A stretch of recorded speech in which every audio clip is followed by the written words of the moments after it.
In this video, we're going to be looking at arithmetic series. We've looked at what a arithmetic sequence is. We're going to see how series are different, and that's by finding a sum.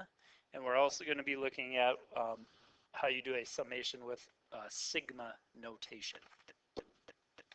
Series. Suppose a section of an amphitheater can seat 18 people in the first row, and each row can seat 4 more people than the previous row. Well, according to this information, then we know the first row can seat 18. If we add 4 to that, then the second row can seat 22. The third row seats 4 more, so 26. The fourth row seats 30, and the fifth row 34, and so on. So that is what you get if you keep adding 4. We could write this out as a sequence then. Okay, we've talked about sequences.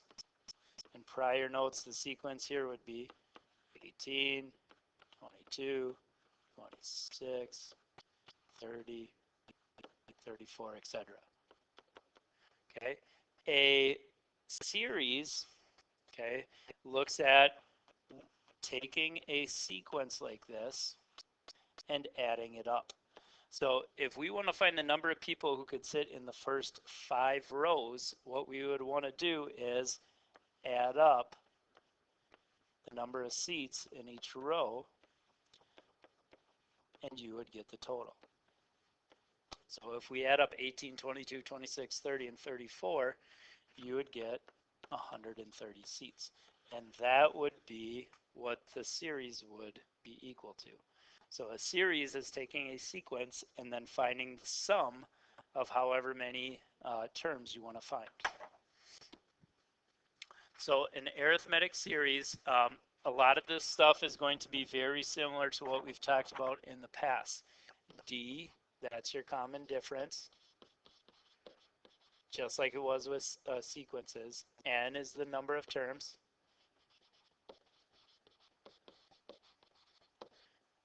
A1 is the first term.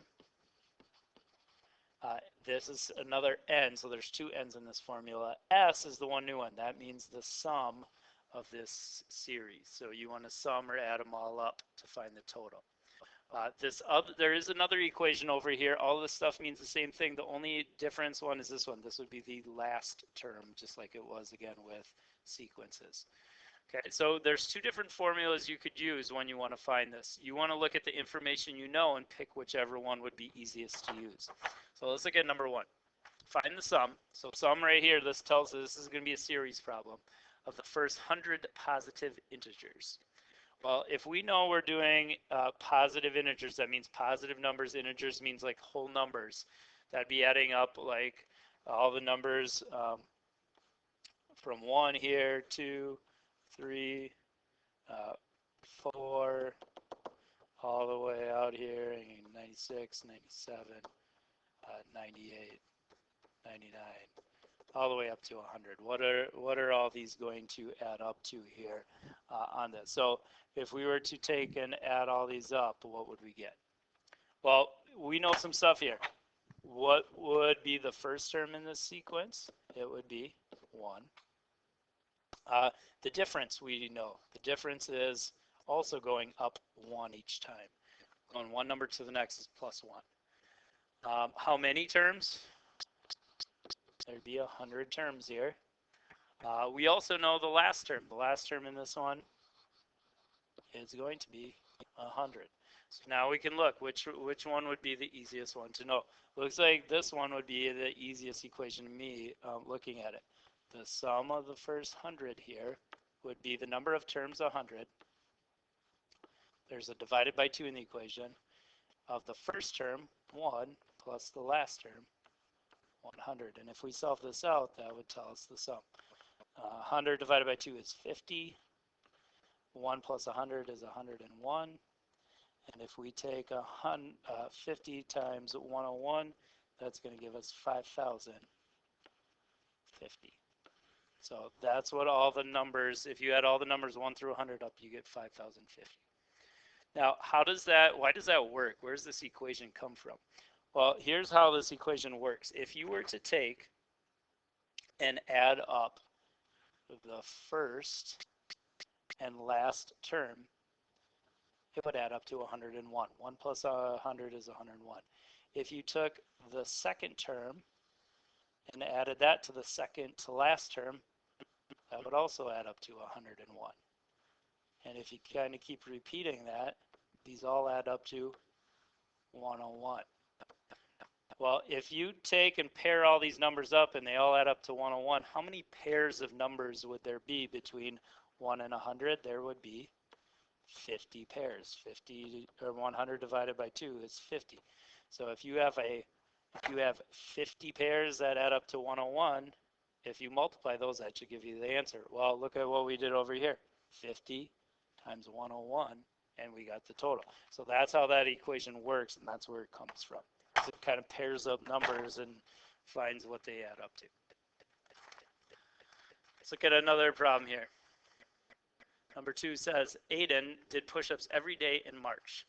He started on March 1st and increased the number of push-ups done each day by 1.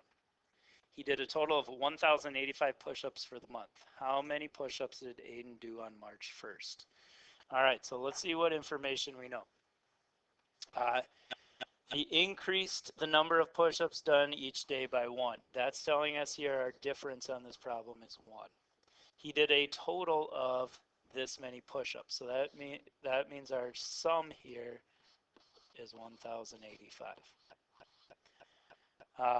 How many push-ups did Aiden do on March 1st? Well, there's one kind of piece of information here that's kind of implied in the problem, and that would be n. How many days did Aiden do push-ups? Well, we'd want to find out how many days are there in March. And we know in March there are 31 days. It's not one of those days that has months that has 30. So that's the information that we know. Now looking at the equations, which one should we use here? Well, it doesn't look like we can use this equation because we don't know what he did, how many push-ups Aiden did on the last day. So it looks like this is the equation we want to use this time. So the sum, as we know, that's 1,085 equals n we know, so 31 over 2 bracket 2 times a1. Do we know what he did, how many push-ups he did on the first day? No, that's what we're trying to find out. We're trying to find a sub 1 plus n minus 1. We know what n is, 31 minus 1. Close the parentheses up, d. We know what d is 1. So if we solve this equation for a sub 1, we can find the solution. So a couple things we can do here. One thing we could do would be take 31 divided by 2. That's going to be 15.5. In our parentheses here, we can simplify a little bit too. 31 minus 1 is 30, and then 30 times 1 is going to be still 30. All right. Now we're getting a little bit closer here. Now we could go one of two ways. One thing we could do here would be to distribute. So we could multiply 15.5 to both of those. That would be one way of solving the problem, and that'll work.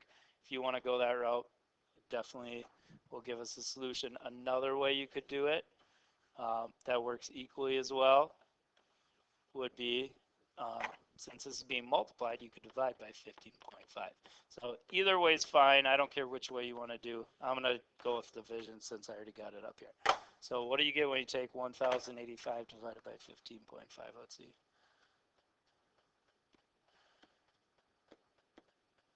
Looks like we get 70. Okay, now this is just an algebra problem, minus 30 from both sides. Leave us with 40. Divide by 2. And it looks like the first term is 20. Aiden did 20 push-ups on that first day and then kept increasing 1 every time. And when you add all those up, it would add up to this total that they gave us. All right, number 3, radio station is giving away a total of $124,000 in August. If they increase the amount given away each day by 100, how much should they give away on the first day? This is very similar to the push-up problem we just did. Why don't you pause it and see if you can solve this one out and find out the first day amount. All right, let's see what you got. This is our sum here. They're increasing the amount given away each day by 100. That's our D, our difference. How much should they give away on the first day? We're trying to figure out what A1 is going to be here. The other piece of information that's kind of hidden in the problem would be the number of days in August. The number of days in August is 31. So putting all that into this equation, we can't use this one. We don't know how much was given away on the last day. We can get the answer. So the sum is going to be this, equals 31 over 2, 2 times the first plus 31 minus 1 times the difference here is 100. So if we solve this equation, we'll get it. Again, 31 divided by 2 is going to be 15.5. 31 minus 1 is 30 times 100 is going to be 3,000. I'm going to, again, divide here by 15.5. You could distribute it. It'll end up being the same answer. So if you distribute it on yours, that's fine. That's going to give us, that's going to end up being 8,000.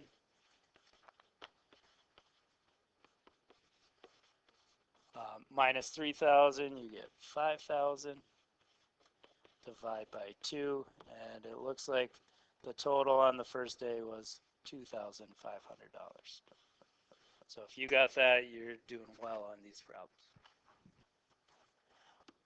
All right, on the back, number 4, find the sum of all positive odd integers less than 180. Okay, so positive, that means no negatives. Odd means odd numbers, so 1, 3, 5, etc., all the way up to the last number. Now, would 180 be our last number? No, 180 is an even number, so it looks like this would go all the way up, and our last number here would be 179. So what do we know on this problem? Well, we know our first term is 1. We do know our last term is going to be 179. It looks like we could use this equation right here if we know the number of terms. How many terms between 1 and 179? Well, that would be what you'd get if you found how many pairs here. So if you did 180 divided by 2, there would be 90 pairs here. So n would be 90. So our sum would be 90 over 2. Our first term is 1. Our last term is 179. That's 45 times 180. And if you multiply those together, it looks like the sum of all these numbers is going to be 8,100. So depending on what information you have, kind of chooses which equation you want to use for that problem. All right, on the 5th one, find the first 3 terms of an arithmetic sequence in which the first term is negative 16, the last term is 33, and the sum is 68. Well, it looks like from the information we have, this wouldn't be a good problem to use, or equation to use. So we want to use this one because we know more stuff in that equation. So let's substitute in what we know. We know the sum is 68 equals, oh, we don't know n. So we're going to have to leave n in this problem. But we do know the first term is negative 16 plus the last term is 33.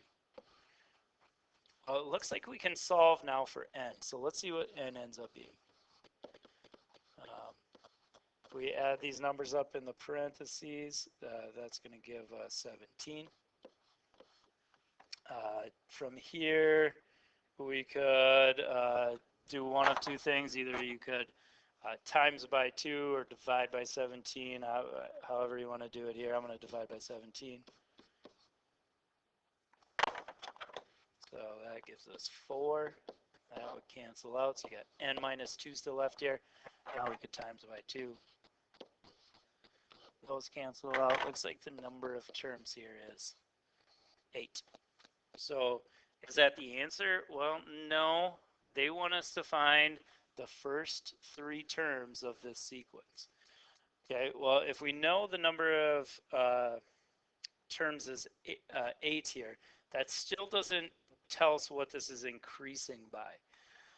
So we need something else we could do here. Well, what we can do now is, even though we didn't use that one equation originally, now I think this equation might make sense for us to use because we know what n is. We know the first term. Again, we know n and we know the sum. We could find the difference using that equation now. So let's plug that information now into that other equation and see what we get. Sum is 68. N is 8. We know the first term is negative 16. Again, n is 8. The only thing we don't know is what is d. If we can find d, then we know the difference here. Simplifying, 8 divided by 2 is going to be 4. Multiplying those two numbers, we get negative 32. Subtracting these, we get 7. Let's divide by 4. So 68 divided by 4, that's 17.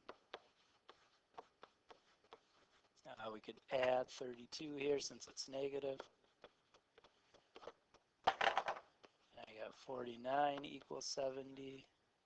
Divide, and it looks like the common difference here is 7. Okay, is that the answer? Well, no, but it does help us answer the question now. If we know the first term is negative 16, now we can just keep adding 7 and find the next three terms. So if we add 7 to negative 16, our second term is going to be negative 9. And if we add 7 again, our next term is negative 2. So that would be the first three terms in this sequence. All right. The next thing we're going to look at is this sigma notation. This letter here is the Greek letter for sigma. If you've ever driven by like a frat house or sorority, you might have seen this before, kind of up on the house. That symbol in math is used to find the sum. So sigma is used to find the sum of a bunch of numbers. And what this is telling us is to find the sum from this starting value to this ending value, and this is our series expression. It's going to give us what we're supposed to do with these numbers. And so how you can do this is, one way is to just plug the numbers in. Okay, so if we want to find out what the first term in the sequence is to plug 1 in for n and see what you get. So if we plug 1 in for n, it'd be 3 times 1, or 3. The second term would be 3 times 2, or 6. The third term would be 3 times 3, or 9. And after a while, you kind of see the pattern. Looks like the pattern here is adding,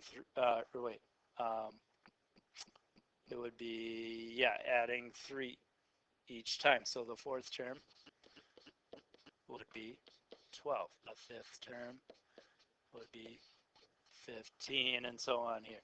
So once you know all the terms, you want to keep going here all the way until you hit